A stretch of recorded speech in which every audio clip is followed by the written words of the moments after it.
Le parfum Terre de France, 100% des bénéfices au service de notre pays, présente Sud Radio Berkov dans tous ses états.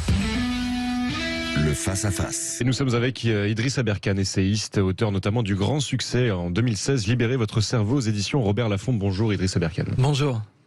Écoutez, on essaye effectivement dans cette émission de libérer le cerveau, hein, le nôtre, celui des auditeurs, celui de tout le monde. Et je suis très heureux d'accueillir Idriss Aberkan parce que Idriss Aberkan, justement, il va à l'os, il va au tuf, il dit les choses, il met les mots MOTS sur les mots MAUX. En tout cas, il essaye de le faire et en général avec beaucoup de réussite.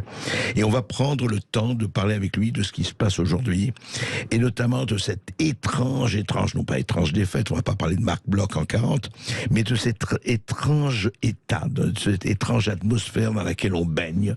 Servitude, passivité, soumission, au contraire résistance. Qu'est-ce qui se passe vraiment entre virus et vie confinée? On en parle tout de suite. Bonjour Idriss Aberkan. Bonjour André Berkov. Alors, dites-moi, comme vous avez, je lis aussi vos tweets et puis sur les réseaux sociaux aussi vous exprimez.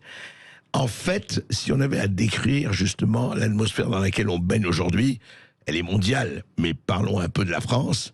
Est-ce que vous avez l'impression d'une espèce de gigantesque marché de dupes? Et je dis marché parce que le business fonctionne très bien. Oui, je ne peux pas décrire ça mieux. C'est-à-dire que c'est de la psychologie. C'est avant tout de la psychologie. Et je m'appelle Idriss en référence à un grand maître soufi qui s'appelait Idriss Shah. Et on lui avait posé une question à la radio, je crois que c'était en 75, donc ça date déjà pas d'hier. On lui avait demandé, écoutez, monsieur Shah, vous êtes issu d'une famille noble, etc. Vous avez beaucoup réfléchi à la psychologie. Dites-nous, en 2 minutes, selon vous, ce qui pourrait sauver le monde. Il a dit, écoutez, c'est très simple. Il suffirait que le monde entier connaisse les expériences de psychologie qu'on a faites depuis 30 ans. Les expériences sur la conformité, les expériences sur la peur, les expériences sur la soumission à l'autorité, donc Milgram notamment. Il suffirait que tout le monde connaisse ces expériences-là. Si elles étaient parfaitement connues du public, le monde serait sauvé. Il l'a dit cash, hein. Alors, on va parler de tout cela. Bientôt, après les informations, on aura tout le temps d'en parler jusqu'à 14h avec Idriss Aberkan. Effectivement, l'expérience de Milgram. Et puis, rappelons quand même ce livre que je cite toujours, 1571, Essai sur la servitude volontaire, Étienne La Boétie. Il nous a beaucoup appris, lui aussi. Et c'est peut-être parce qu'on manque de débat qu'il y a ce genre de problème. Alors, vous nous appelez au 0826 300 300 pour poser vos questions à Idriss Aberkan. le parfum Terre de France, 100% des bénéfices au service de notre pays, présente Ici Sud Radio. Les Français parlent au français. Je n'aime pas la blanquette de veau. Je n'aime pas la blanquette de veau. Sud Radio Berkov dans tous ses états. Voilà, et nous sommes avec Idriss Shah Aberkan. La psychologie, c'est vrai ce que vous avez dit avant les informations, Idriss Aberkan, donc essayiste, libérez votre cerveau, et bientôt un livre sur l'intelligence artificielle, mais pour montrer que l'intelligence humaine, elle restera dominante, et heureusement, sinon franchement on sait ce qui se passe. Mais justement en ce moment, qu'est-ce qui domine, Idriss Aberkan?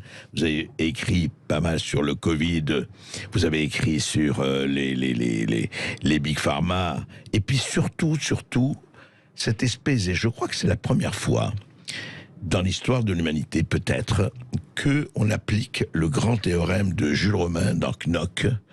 Vous savez, cette phrase magnifique: tout homme bien portant est un malade qui s'ignore. On a l'impression que cette espèce de phrase est devenue un postulat à l'échelle mondiale, et que quelque chose. Alors, il ne s'agit pas d'être au pro-vax ou anti-vax. C'est pas le problème de cette polémique-là. Le problème, c'est au fond qu'on a l'impression qu'on est en train de nous rationaliser entre guillemets en disant: écoutez, ces gens-là, ils savent pas ce qu'ils veulent. Nous, on sait mieux que vous. Nous, un certain nombre de gens, sans être du tout complotistes, on sait mieux que vous ce qui est bon pour vous. Oui, parce que J'aime bien comparer en tout cas les vices de l'industrie pharmaceutique actuelle aux vices qu'on avait connus dans les industries biotechnologiques dans les années 90-2000. Et on avait déjà le même problème du débat. C'est-à-dire que les biotechnologies, c'est intéressant, c'est une science, il faut les développer, etc. Elles ont un potentiel remarquable. Mais en même temps, les avoir en monopole par certaines sociétés, comme à l'époque Monsanto, qui est effectivement très connu pour ses écarts graves et en l'occurrence ses fraudes, eh bien ça c'est un problème. Et en fait c'est le monopole qui est le problème. C'est le monopole qui est le problème. Exactement. Et le conditionnement, parce qu'on en revient à de la psychologie, c'était qu'en fait pendant trop longtemps, les chercheurs n'avaient pas été vaccinés intellectuellement à cette fraude de dire les biotechnologies c'est bien, c'est de la science c'est bien, Monsanto fait de la science, donc Monsanto est bien. Et justement pas si vite. Faire de la science c'est ni bien ni mal, c'est comment on l'applique. Alors dans le cas de Monsanto, sur le fait de créer un besoin à partir de rien, il y avait le fameux programme Terminator. Donc Terminator, c'était des semences qu'on ne pouvait pas ressemer. C'était des semences dont la descendance était stérile. Et l'enjeu, bien sûr, était de créer un abonnement. Alors, les Guignols de l'info avaient fait un très beau sketch là-dessus, où on voyait le représentant du grand capital, Monsieur Sylvestre, expliquer que l'abonnement, c'était le nouveau cheptel libéral. C'est comme ça qu'il l'expliquait. Il disait, voilà, si vos paysans ne peuvent plus ressemer leurs semences, ce que l'on fait littéralement depuis 15 000 ans, eh bien, vous allez les abonner à partir de rien. Et on a vu dans l'industrie pharmaceutique des cas tout à fait similaires, en fait, de comportement. C'est-à-dire que des phénomènes qui sont naturels, on a essayé de les court-circuiter pour essayer de vendre un produit dont les gens n'avaient pas besoin. On a eu des cas de scandale aux États-Unis où la norme, par exemple, d'un état de santé a été modifiée via des congrès, via le consensus a été modifié pour dire si votre taux de telle hormone est en dessous de tel seuil, vous êtes malade, alors qu'avant on considérait que vous ne l'étiez pas. Et du coup, on crée des maladies à partir de rien. Vous voulez dire, on change le curseur, oui, on le met à telle ou telle hauteur, et après tout s'enclenche. Tout à fait, c'est exactement ça. Et c'est un modèle d'affaires, comme on dit, qui fonctionne très bien. Et alors justement, comment vous expliquez en même temps, quand même, je dirais, l'univers, il y a eu résistant, il y a eu tout cela. Comment vous expliquez cette espèce d'acceptation, de passivité d'une grande majorité des gens? Comment on arrive à fabriquer, on l'a beaucoup écrit aussi, à fabriquer le consensus, mais de manière aussi massive? Ça, c'est un phénomène de psychologie qui est très connu. Donc, c'est l'addiction à la conformité. Et vous le retrouvez chez les animaux sociaux en général, pas seulement chez l'humain. On a fait un petit test très amusant chez les macareux moines. Vous savez, les macareux moines sont des très beaux oiseaux, d'oiseaux de mer, qui sont très mignons. Et les macareux moines, on essayait de les réintroduire sur une nouvelle route de migration pour éviter qu'ils se fassent chasser, qu'ils se fassent tuer. Donc, on a planté des petits macareux en plastique sur une île pour que, vu du ciel, quand ils migraient, ils voient ces macareux en plastique, ils se disent tiens, ça c'est un arrêt, il faut qu'on s'arrête là. Et ces macareux en plastique, évidemment, on n'avait pas que ça à faire de leur donner 2 pattes. Alors, ils avaient une patte, donc c'était des macareux en polystyrène avec une seule patte. Qu'est-ce qui s'est passé? Les macareux, dès qu'ils sont arrivés, ils ont vu les macareux qui étaient déjà posés là sur une patte. Et ça a créé en fait toute une population de macareux qui, quand elle se pose, ne se met que sur une patte. C'est un vrai phénomène. Imitation, on l'a vu, donc ils sont sur une patte, nous aussi. Oui, ils se sont dit, voilà, peut-être, après tout, imiter mon voisin chez les oiseaux migrateurs, c'est important. Donc, je vois que ce macareux en plastique, il est sur une patte, je vais faire pareil. Donc, ça marche chez le macareux. Oui, l'humain, quand même, on a 86 milliards de neurones, on a un cerveau d'1,5 kg, on est un peu plus sophistiqué. Oui, mais cependant, c'est possible de rendre les gens conformes à peu près n'importe quoi. C'est là-dessus que je veux insister, c'est qu'en psychologie, on a toute une batterie d'études, d'expérimentations, qui démontrent clairement qu'on peut rendre l'humain conforme dans les bonnes conditions à beaucoup de choses. Alors, c'est toujours pareil, sur 10 personnes, il y en aura une qui résistera. Et c'est d'ailleurs comme ça qu'on a des résistants dans les situations les plus tendues de notre histoire. Et heureusement, heureusement. Rappelez d'ailleurs cette Idriss Aberkan, vous avez évoqué l'expérience de Milgram. Je voudrais qu'on la rappelle pour les éditeurs, parce qu'elle a été capitale, cette expérience-là. Tout à fait. Elle fait partie d'une série d'expériences dans les années 50 et 60, mais fondamentalement, on voulait explorer justement pourquoi les gens avaient collaboré, pourquoi des bons pères de famille avaient pu collaborer avec l'horreur nazie. Et en fait, donc Milgram avait testé la soumission à l'autorité, et pas n'importe quelle autorité, l'autorité scientifique. Donc il avait pris quelqu'un en blouse blanche, et il disait à ses sujets, voilà, vous avez un petit bouton, vous envoyez une décharge électrique à un patient, à un sujet qui est derrière la vitre. Donc un patient humain, hein, oui, c'est pas un cobaye animal, quoi. Tout à fait. Et donc cet humain, si jamais il répond mal à telle ou telle question, vous allez lui envoyer une décharge électrique. Il y avait tout un niveau de décharge, notamment des décharges quasi mortelles. Et c'était ça l'expérience. Le vrai testé, c'était pas le pauvre gars derrière la vitre qui se prenait des décharges électriques, c'était bien sûr la personne qui appuyait sur les boutons. Qui étaient les fausses décharges électriques. Il faut préciser qu'on n'était pas en train de les torturer. Alors absolument, le type derrière la vitre, en fait, c'est un acteur. Il voit juste un bouton lumineux qui lui dit ce qu'il doit jouer, s'il doit jouer la douleur absolue ou bien simplement une petite gêne. Et en fait, ce que Milgram a constaté, c'est que même quand les sujets étaient mis en position d'électrocuter quelqu'un pour rien, et parfois même donc vraiment pour tester, pour dire tiens, j'ai un bouton, si je lui mettais une décharge juste pour voir. Eh bien, on avait des gens, effectivement, 6 sur 10 en moyenne, qui vont continuer à électrocuter la personne.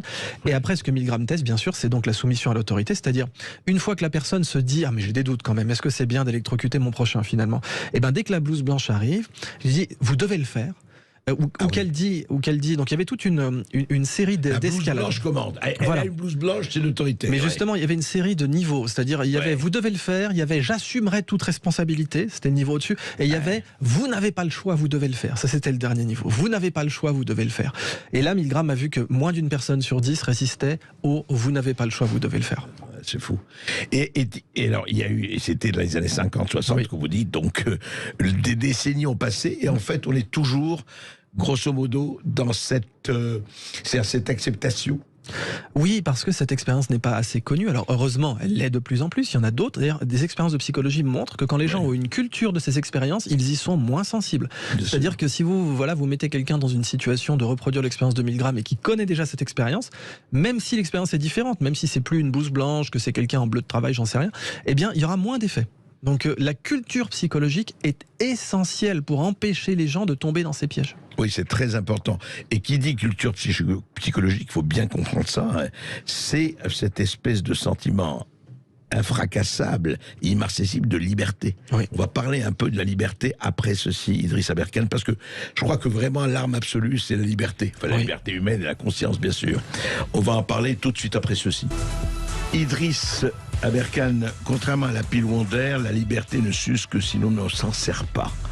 Et est-ce qu'on n'est pas dans cette phase où on peut se demander si la liberté, vous savez, on parle de liberté-responsabilité sur surtout le rapport bénéfice-risque. On entend beaucoup parler, attention, oui, d'accord, restriction, mais attention, le risque.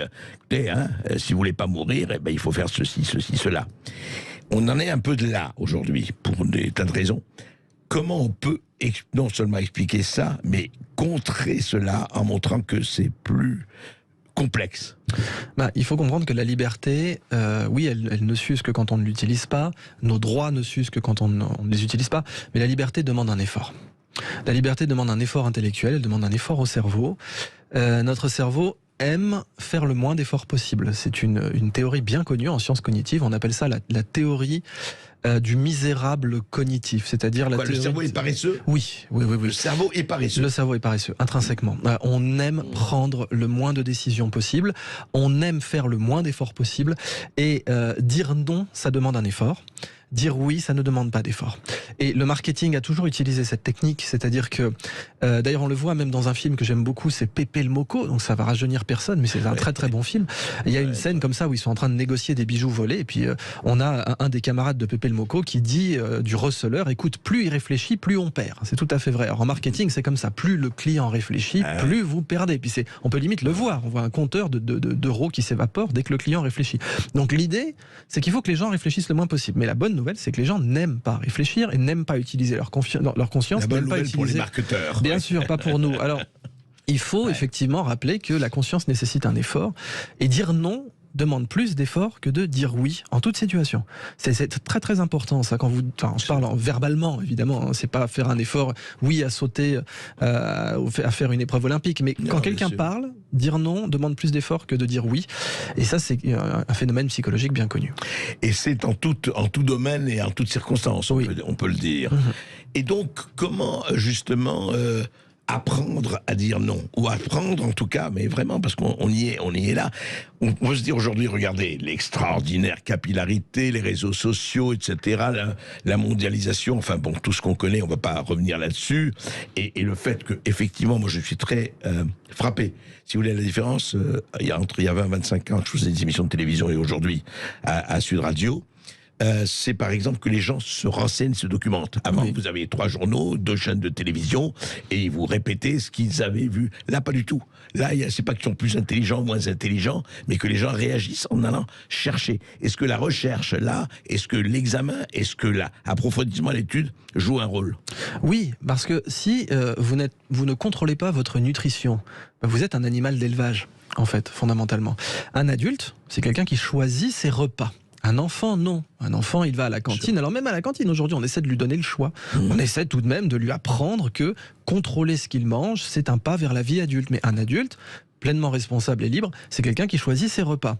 Ben, c'est la même chose pour les repas intellectuels. Quelqu'un qui est nourri à la béquée intellectuellement n'est pas libre. C'est un animal d'élevage. Ou c'est un enfant, au choix. Il n'est pas forcément destiné à être, bien sûr, exécuté, emballé dans du cellophane. Un enfant qui reste un enfant jusqu'à... Oui.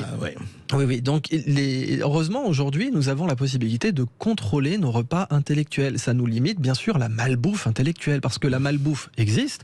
Bien entendu, le même burger calibré, c'est un problème. La malbouffe intellectuelle, qu'est-ce qu'elle existe aussi? Oui, exactement. Et vous l'avez vu même progresser dans votre carrière. Vous avez vu à quel point on pouvait calibrer des messages, des approches, etc. On le voit aussi bien dans les messages politiques que dans d'autres circonstances. Et ils appellent ça des éléments de langage. Tout à fait. Et les éléments de langage, en fait, sont un peu l'équivalent des graisses saturées pour la malbouffe intellectuelle. On devrait comme ça voir les ingrédients. On sait que quand on mange tel hamburger, quand on mange tel produit très sucré, on va avoir des problèmes. Eh bien, on devrait regarder les ingrédients des repas intellectuels que nous faisons. Et je considère effectivement que les éléments de langage sont aujourd'hui des poisons à petit feu qui nous tuent intellectuellement. Ouais, et hélas, qui sont très exploités. Et alors, justement, cognitivement, psychologiquement, en fait, comment peut se passer la réponse? Enfin, comment on travaille ces organes de résistance? On parle de la résistance intellectuelle. Alors, il y a un explorateur que j'aime beaucoup, que je cite énormément, c'est un monsieur remarquable, renseignez-vous sur vous, c'était Richard Francis Burton. Richard Francis Burton, c'est un explorateur britannique, un gentleman extraordinaire, il parlait 29 langues, il est allé aux sources du Nil, il a fait le pèlerinage à la Mecque déguisé en arabe, c'était un grand espion, un grand diplomate, et c'est pour lui que Conan Doyle a inventé le terme gentleman extraordinaire, ce fameux terme qu'on a vu dans un film de Sean Connery ensuite. Et bien Richard Francis Burton disait, c'est très simple, fais de ta pensée un empire. Vous savez, quand vous avez une maison, vous dites, je suis chez moi. Je suis chez moi, c'est ma maison. J'ai mon toit, mon jardin, je suis chez moi, ce sont mes règles, je suis dans ma maison, tu es sous mon toit. Rappelez-vous cette expression très méditerranéenne, tu es sous mon toit. Absolument. Je t'accueille, l'hospitalité, etc. Voilà, exactement. Eh bien, acceptez que vous avez aussi un toit intellectuel. Vous avez, votre conscience, c'est votre maison. Et donc, vous devez régner sur cette maison charbonnier et maître chez lui. Eh bien, vous êtes maître en votre conscience. Donc, Richard Francis Burton disait, fais de ta pensée un empire. Ta pensée, c'est ta maison, tu dois régner dessus. Ne laisse personne régner sur ta pensée à ta place. Et en pratiquant ça régulièrement, en se posant la question, voilà, qui dans le bus, qui dans la voiture, en déplacement, ou même à la maison, tranquillement, en lisant son journal, comment je vais faire aujourd'hui de ma pensée un empire, avec des frontières, à commencer par là, avec des frontières, n'entre pas qui veut dans ma pensée. Eh bien, là, c'est la solution pour pratiquer, pour muscler sa conscience. En fait, c'est au-delà de cette limite, votre ticket intellectuel n'est plus valable. Exactement. C'est à nous de poser les limites. Bah oui, après tout, il y a un pass sanitaire. Pourquoi il n'y aurait pas un pass de conscience? Vous avez, ne rentre pas dans ma conscience comme ça. Bien, moi, je dois montrer un pass pour rentrer dans tel ou tel établissement. Eh bien, toi, tu vas devoir montrer un pass aussi pour rentrer dans ma conscience. En fait, par les anticorps, il faut un peu les anti-esprits peut-être. Je sais pas en tout cas, par exemple, les éléments de langage étant reconnaissables comme des toxines, puisqu'ils sont là pour nous manipuler, ils ne sont pas là dans notre intérêt. Oui, nous devons être capables de les reconnaître. Et donc effectivement, là, nous devons avoir des anti-éléments, absolument. Un anticorps contre les éléments de langage. Telle phrase toute faite, telle phrase répétée en boucle, etc., par tel ou tel politicien ou marketeur, eh bien, nous devons être capables de la reconnaître immédiatement et dire, bon, voilà, je vois bien que tu essaies de m'envoyer tes toxines, mais moi, manipuler, etc. Voilà. Ouais, tout à fait. Et vous êtes de ce point de vue optimiste, Idriss? Oui, je le suis, parce que en fait, on a, même dans les réseaux sociaux, quand on fait de la psychologie de groupe, on a un phénomène on l'appelle la légende du 100e singe. Alors ouais, ça fait un petit peu, ça fait un petit peu ça conte. Ça fait film de Bruce Lee, ou de Shaolin. Exactement, la méthode du singe et tout. Alors, la légende du 100e singe, c'est une légende, mais elle est vraie en psychologie. Alors, l'histoire que je vais vous raconter n'est pas vraie, mais elle est utilisée pour expliquer le phénomène qui lui est exact en psychologie, qu'on appelle le point de basculement. Alors, la légende, c'est que quand les Américains ont fait des essais à Bikini, bombes nucléaires, bien pour ça qu'il y avait le maillot de bain, le bikini, on disait il y avait la bombe atomique et le bikini c'était la bombe anatomique, je ferme la parenthèse. Eh bien on a voulu réintroduire les singes, mais les noix de coco étaient polluées. Nucléaire. Alors on introduit un singe qui sait, on l'a formé à nettoyer la noix de coco. Alors lui il lave la noix de coco, tu vois. Puis comme les macaremoines dont on a parlé tout à l'heure là, les singes le voient, ah c'est marrant, faut faire ça, bah tiens je vais faire pareil. Bon, alors on la manipule, on nettoie la noix de coco. Voilà, on nettoie la noix de coco. Alors qu'est-ce qui se passe? Imaginez, on a 10 000 singes, on introduit un singe qui sait laver la noix de coco, il se passe rien. On introduit 2 singes, il se passe rien. Puis on en introduit 30, on en introduit 40, il se passe toujours rien. On en introduit 99, toujours rien. Au 100e singe, d'un coup, les 10 000 singes ensemble, se mettent à laver les noix de coco. Alors, encore une fois, cette histoire des noix de coco, elle ne s'est pas vraiment passée, mais dans les points de basculement, bon, c'est comme ça, le terme technique, c'est point de basculement, dans les réseaux sociaux, ça existe, et j'ai pas pris le chiffre 100 au hasard, puisque les points de basculement, en général, c'est racine du nombre, c'est très intéressant. 10 000 singes, 100 singes, ça veut dire que si vous voulez faire basculer 1 million de personnes, il suffit de 1000 personnes, ce qui n'est rien. Ce qui n'est rien. Pour les faire basculer. Oui. C'est ça. Pour leur faire changer de comportement. Ouais. Et on le voit même dans des cas graves, donc d'abus des droits de l'homme. Par exemple, on sait que quand quelqu'un se fait taper dans la rue, etc., on a ce qu'on appelle le bystander effect, pardon pour l'anglicisme, l'effet de la personne qui reste là, qui est pétrifiée, qui regarde. Qui est sidérée, qui n'ose pas intervenir. En fait, une seule personne qui brise ça, un seul individu courageux qui rentre et qui dit non, je ne peux pas laisser faire ça, eh bien ça donne du courage à tous. Et c'est très exactement ce qu'on a vu avec Winston Churchill à la Chambre des communes au Royaume-Uni. Il ne faut pas oublier qu'à l'époque, le parti collaborationniste au Royaume-Uni était majoritaire. La différence immense entre la France et le Royaume-Uni, c'est que les collabos étaient déjà au pouvoir au Royaume-Uni, alors qu'en France, ils sont arrivés au pouvoir grâce à la défaite. Et on se rappelle comment Halifax et Chamberlain voulaient pousser Winston à négocier avec, avec Hitler. Pour eux, le poste de Premier ministre était, pardonnez-moi, un bâton merdeux et Winston Churchill allait se planter. Mais juste avant de prendre les auditeurs de Sud Radio, et avec plaisir, Idriss Aberkane, le problème, si vous dites, il suffit d'un homme courageux pour, effectivement, un couple qui se fait tabasser dans le métro ou dans le train, etc. Sauf que, qu'est-ce qui ce couple, cet homme courageux ou cette femme courageuse aussi, se fait poignarder et les autres vont être tout aussi sidérés. C'est-à-dire que, est-ce qu'il entraîne toujours, est-ce que ce serait formidable, mais est-ce que ce poids d'entraînement, ce pouvoir d'entraînement est immédiat ou alors, effectivement au contraire? Il est quasiment immédiat. La plupart des expériences qui ont été faites, vous savez, les Américains aiment beaucoup faire ça sur leur campus. Ils prennent des étudiants qui font partie du département de psycho, puis qui se battent comme ça dans la rue, enfin sur le campus, puis ils regardent. Et pourtant, on sait d'ailleurs que la population des étudiants des campus américains n'aime pas trop prendre de risques. C'est des étudiants endettés, tout ça. Ils ont une psychologie pas de preneurs de risques. Et pourtant, même là, avec cette population qui est moins labile, moins réactive à ce genre de preuve de courage, eh bien, en général, on voit d'excellents résultats. Une seule personne qui s'avance et qui dit stop, je dis non, vous ne pouvez pas vous battre comme ça sur le campus impunément, même si les gens sont plus baraqués qu'eux. On a fait tous les tests, on a pris des rugbymen, on a pris des joueurs de football américains pour voir si ça dissuadait les gens. Même là, quand vous avez une personne qui intervient, ça donne du courage à tout le monde. Comme quoi, dites vraiment stop. Et on se retrouve avec les auditeurs. Et dans ce cas-là, il suffira d'un appel pour que vous nous appeliez en masse au 0826 300 300. Vous allez prendre la parole. Et nous sommes toujours avec Idriss Aberkane et nous sommes également avec Myriam qui nous appelle du Vaucluse. Bonjour Myriam. Oui, bonjour Myriam. Oui, bonjour. Bonjour. On vous écoute, oui, Myriam. Oui, bonjour. Ben voilà, je suis ravie de poser ma question à Idriss Aberkane. Donc, j'ai lu pas mal de ses livres, notamment L'économie de la connaissance, où j'ai adoré ce bouquin. Et donc, du coup, ma question, en fait, elle se pose surtout sur les... Vous m'entendez ? Très bien. Allez-y, Myriam, on vous entend bien. En fait, voilà, ma question, c'est surtout pas par rapport à ceux qui sont soumis, surtout par rapport au pass sanitaire, par rapport à ce qui se passe. Oui. En fait, ma question, c'est surtout... Allez-y, posez votre question. Alors, c'est surtout vis-à-vis des gens, justement, qui n'ont pas... qui ne se sont pas laissés, soumis par... Enfin, ce que je veux dire, c'est que... Exprimez simplement, Myriam, il n'y a pas de problème. C'est quoi, qu'ils ne se sont pas laissés vacciner ou quoi? Oui, voilà. En fait, on a d'un côté les gens qui ont, qui se soumettent à toute la doxa. Là, on a fait le sommet là quand on a vu la vidéo avec Jacques Attali où où il demandait de remettre le masque et lui ne l'avait pas. C'est ça. De remettre le masque, donc lui il l'a pas et elle de suite vite elle remet son masque. Donc là on a atteint un sommet de soumission qui est juste incroyable. Et donc votre question c'est quoi, Myriam? Ma question c'est comment ça se fait que nous, des gens on va dire lambda, pas forcément, moi je suis esthéticienne, je n'ai pas fait beaucoup d'études. Mais dès que ça a commencé, dès qu'on a commencé à écouter un petit peu d'autres médecins avec notre son de cloche, comment ça se fait que nous, on a été aller chercher des informations. On a de suite, on s'est de suite dit mais il y a quelque chose qui ne va pas. Et on a vu qu'il y avait des gens qui, du coup, pensaient pas du tout la même chose que nous. Et et en fait, ma question, c'est comment ça se fait que nous, on arrive à faire la part des choses, à avoir cette idée complètement différente et aller chercher justement des informations. Donc, moi,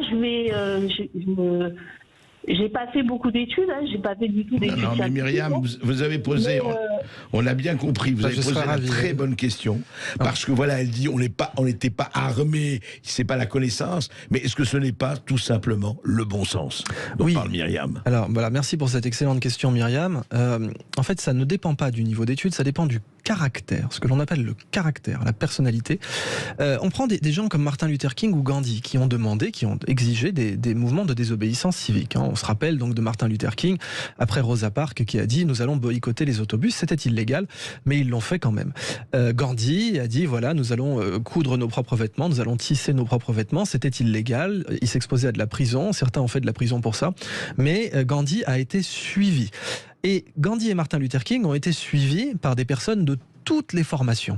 On avait des médecins parmi les gens qui les suivaient, on avait des avocats, on avait des gens qui avaient un niveau d'études reconnu par la société élevé, et on avait des gens qui n'avaient pas de niveau d'études reconnu par la société. Parce que ce qu'avaient ces personnes en commun, ce n'était pas leur niveau d'études.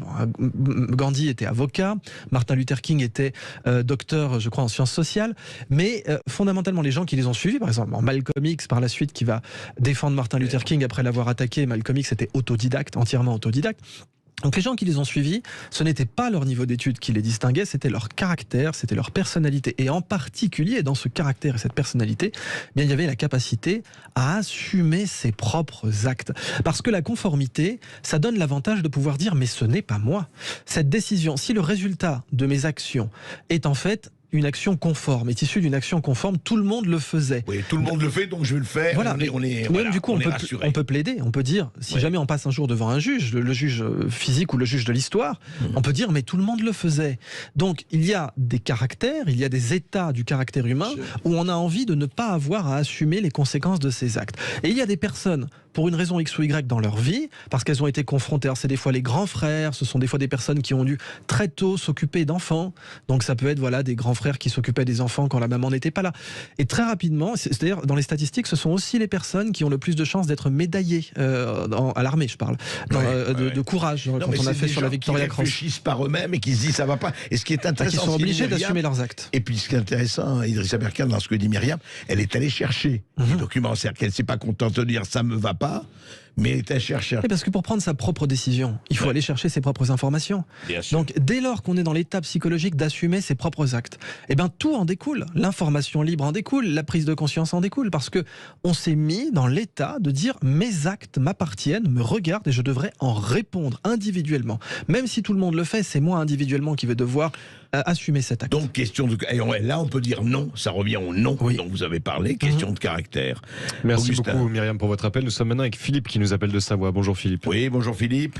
Oui, bonjour à tout le monde, les auditeurs de Sud Radio, André Berkoff que je suis assez souvent, et puis Idrissa Berkane bien sûr, sur les réseaux, notamment Twitter. Bon, moi je suis un grand-père de 63 ans, je suis né le 19 mars 58, je suis savoyard, je suis cabochard. Comment dire, je suis un peu inquiet, voire très inquiet de la situation actuelle. Je veux parler notamment du port obligatoire du masque pour les enfants, sans parler de la vaccination des 5 ans, etc. Je pense que l'ensemble des auditeurs et l'ensemble des Français, ainsi que les Européens et le monde entier, devraient réfléchir à ce qui se passe, sans faire des raccourcis et des comparaisons avec ce qui s'est passé dans les années 40. Mes deux oncles et mon père étaient résistants aux glières, etc. Mon grand-père a été arrêté. Bref, je suis d'origine italienne, piémontaise, de par mon grand-père. Mais sans parler de tout ça, je voudrais, s'il vous plaît, que vous usiez tous ensemble, je ne parle pas que de vous, André ou Idriss, je voudrais que chacun réfléchisse bien à ce qu'il se passe exactement en ce moment, c'est-à-dire qu'on divise les gens, Je vois sur les réseaux, marché de Noël à Nice ou à Marseille, des grillages, des grilles, des barrières. Vous avez vu, André, également, ces images terribles où on empêche les gens d'aller, même ailleurs, en Autriche, etc. Et vous dites, Philippe, arrêtons ça, quoi. Essayons d'arrêter ça. Écoutez, je suis vraiment très peiné. Je suis vraiment. Mon fils est pompier de Paris. Je sais pas si je dois le dire, mais bon. Mais si, dites-le. J'espère qu'il va pas trop m'en vouloir, mais il a été décoré 2 fois de la bleu blanc rouge, la médaille d'acte de dévouement, parce qu'il a participé récemment à des sauvetages, etc. On a toujours, dans la famille et partout, joué le jeu, payé des impôts. Moi, j'ai bossé toute ma vie, j'ai pris ma retraite à 62 ans parce que ce salopard, excusez-moi le terme, il n'y a pas d'autre nom que ça, ce salopard de Sarkozy.